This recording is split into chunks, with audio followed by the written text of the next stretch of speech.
El conflicto de los siglos, capítulo 12, la reforma en Francia, parte 2. Pero sus esperanzas no iban a realizarse. Pruebas y persecuciones aguardaban a los discípulos de Cristo.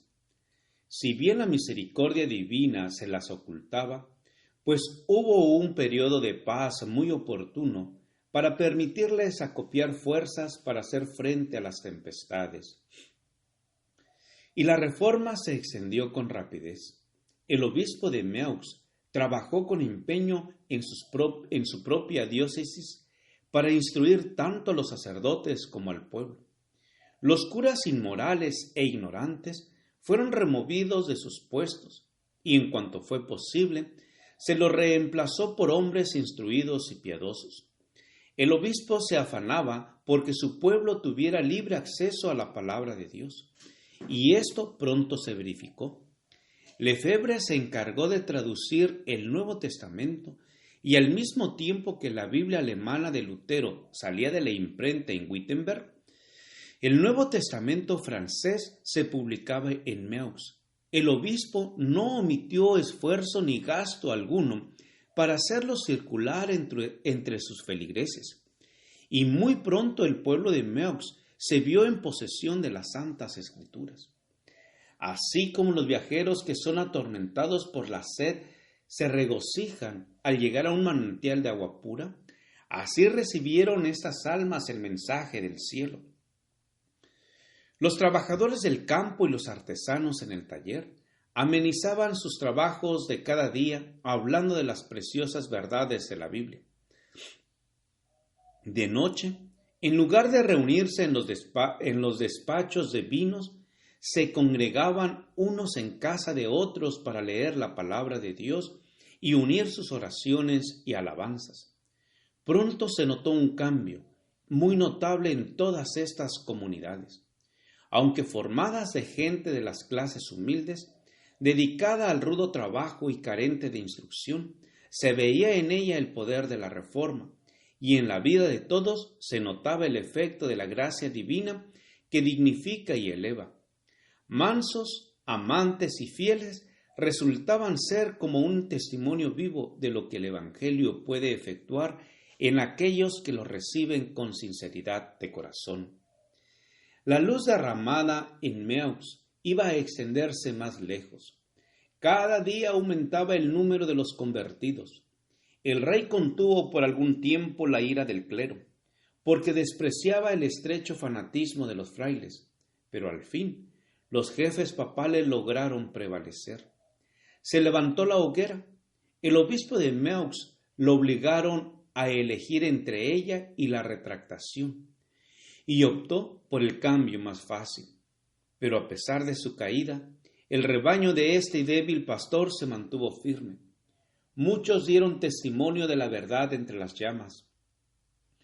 Con su valor y fidelidad en la hoguera, estos humildes cristianos hablaron a millares de personas que en días de paz no hubieran oído jamás el testimonio de ellos. No eran solamente los pobres y los humildes los que en medio del padecimiento y del escarnio se atrevían a ser testigos del Señor. En las casas señoriles, en el castillo, en el palacio, había almas regias para quienes la verdad valía más que los tesoros, las categorías sociales y aun que la misma vida. La armadura real encerraba un espíritu más noble y elevado que la mitra y las vestiduras episcopales. Luis de Berquín era de noble alcurnia, cortés y bravo caballero, dedicado al estudio, de elegantes modales y de intachable moralidad. Era, dice un escritor, fiel partidario de las instrucciones del Papa y celoso oyente de misas y sermones, y coronaba todas estas virtudes aborreciendo de todo corazón el luteranismo.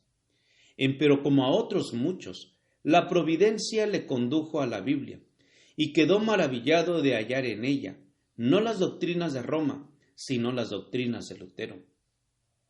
Desde entonces se entregó con entera devoción a la causa del Evangelio. Siendo el más instruido entre todos los nobles de Francia, su genio y elocuencia y su valor indómito y su celo heroico, tanto como su privanza en la corte, por ser favorito del rey, lo hicieron considerar por muchos como el que estaba destinado a ser el reformador de su país. Besa dijo: Berquín hubiera sido un segundo Lutero, de haber hallado en Francisco I un segundo elector. Los papistas decían: es peor que Lutero, y efectivamente, era más temido que Lutero por los romanistas de Francia. Le echaron en la cárcel por hereje, pero el rey mandó soltarle. La lucha duró varios años. Francisco fluctuaba entre Roma y la Reforma, tolerando y restringiendo alternadamente el celo bravío de los frailes. 3 veces fue apresado Berquín por las autoridades papales, para ser librado otras tantas por el monarca, quien, admirando su genio y la nobleza de su carácter, se negó a sacrificarle a la milicia del clero. Berquín fue avisado repetidas veces del peligro que le amenazaba en Francia, e instado para que siguiera el ejemplo de aquellos que habían hallado seguridad en un destierro voluntario.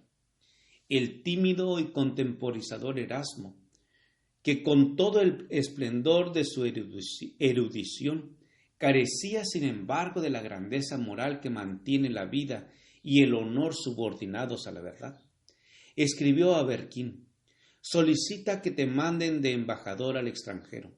Ve y viaja por Alemania. Ya sabes lo que es Beda, un monstruo de 1000 cabezas que destila ponzoña por todas partes. Tus enemigos son legión, aunque fuera tu causa mejor que la de Cristo. No te dejarán en paz hasta que hayan acabado miserablemente contigo. No te fíes mucho de la protección del rey, y sobre todas las cosas, te encarezco que no me comprometas con la facultad de teología. Pero cuanto más cuerpo iba tomando los peligros, más se aferraba el fervor de Berquín. Lejos de adoptar la política y el egoísmo que Erasmo le aconsejara, resolvió emplear medios más enérgicos y eficaces.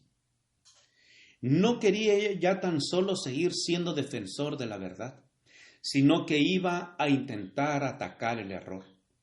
El cargo de herejía que los romanistas procuraban echarle encima, él iba a devolvérselos. Los más activos y acerbos de sus opositores eran los sabios doctores y frailes de la Facultad de Teología de la Universidad de París, una de las más altas autoridades eclesiásticas de la capital y de la nación. De los escritos de estos doctores, entresacó Berquín 12 proposiciones que declaró públicamente contrarias a la Biblia y por lo tanto heréticas, y apeló al rey para que actuara de juez en la controversia. El monarca, no descontento de poner frente a frente el poder y la inteligencia de campeones opuestos, y de tener la oportunidad de humillar la soberbia de los altivos frailes, ordenó a los romanistas que defendieran su causa con la Biblia. Bien sabían estos que semejante arma de poco les servía. La cárcel, el tormento y la hoguera eran las armas que mejor sabían manejar. Combinadas estaban las suertes y ellos se veían a punto de caer en la cima a que habían querido echar a Berquín. Puestos así en aprieto, no buscaban más que un modo de escapar. Por aquel tiempo, una imagen de la Virgen que estaba colocada en la esquina de una calle amaneció mutilada. Esto produjo gran agitación en la ciudad. Multitud de gente acudió al lugar dando señales de duelo y de indignación. El mismo rey fue hondamente conmovido. Vieron en esto los monjes una coyuntura favorable para ellos y se apresuraron en aprovecharla. Estos son los frutos de las doctrinas de Berquín, exclamaban. Todo va a ser echado por tierra, la religión, las leyes, el trono mismo, por esta conspiración luterana. Gracias por escuchar este audio. te invito a escuchar el siguiente capítulo. Jehová te bendiga y te guarde. Jehová haga resplandecer su rostro sobre ti y tenga de ti misericordia. Jehová alce sobre ti su rostro y ponga en ti paz. Con aprecio, el pastor Juan Manuel Flores Espinosa.